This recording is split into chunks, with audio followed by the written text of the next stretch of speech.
இந்த பேக் நான் கம்ப்ளீட் பண்ணலை, சம்மந்தமே இல்லாமல் ஒரு ஸ்ட்ராப் கொடுத்துருக்கேன்.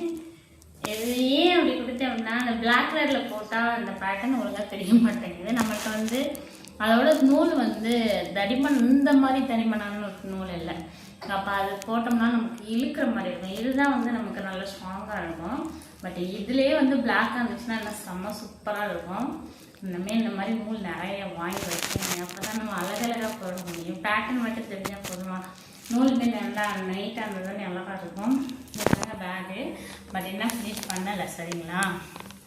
டக் ஓப்பன் பண்ணியாச்சு. இன்னும் ஃபினிஷ் பண்ணலை, ஒரே வேலை மட்டும் இருக்குது. இந்த நான் வந்து சொல்லியிருந்தேன் ஆக்சுவலாக உங்கள்கிட்ட க்ரோச்சட்லேயே பின்னி உள்ள பர்ஸ் மாதிரி வைக்கலாம்னு சொல்லியிருந்தேன். அது வந்து ஊசி வந்து அந்த பர்ஸ் அந்த ஜிப்புக்குள்ளே போக மாட்டேங்குது. அதனால அது வேணாம்னு சொல்லிட்டு இந்த இதுலேயே வந்து ஜிப்பு வச்சு தைச்சிட்டு உள்ளே அட்டாச் பண்ணணும். அது ஒரு வேலை மட்டும்தான் இருக்குது.